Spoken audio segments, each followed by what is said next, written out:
How to use borax for getting rid of moss.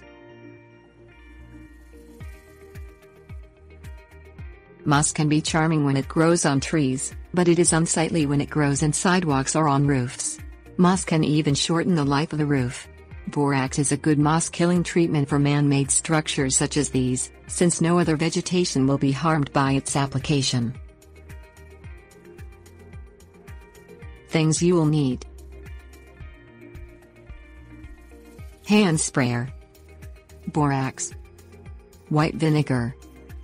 Pour white vinegar into a container and dissolve as much borax on it that you can, stirring or shaking the container the whole time. Pour the solution into a hand sprayer, being careful not to let in any undissolved borax crystals. Undissolved crystals can clog the sprayer's nozzle. Spray the moss, making sure not to get any solution on surrounding vegetation. Repeat weekly. If no results are seen, increase the frequency to daily. You'll know moss is dying when it turns orange. Repeat as needed, since the moss will likely eventually come back.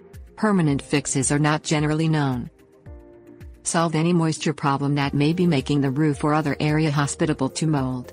Moss tends to grow on the north side of trees and structures, since that tends to be the side with the most moisture because the sun doesn't reach it. Cutting down a tree to eliminate shading on the roof or walkway may reduce the cooling and moisture. Tips: warnings. An option is to use a zinc strip, i.e., zinc flashing at the top of the roof, or another product that contains zinc or iron to poison the moss. Another option is powdered detergent, particularly right before a rain. In addition to killing moss, the detergent also helps it slide off sloped roofs. Yet another option is baking soda, which raises the moss's pH above tolerable levels.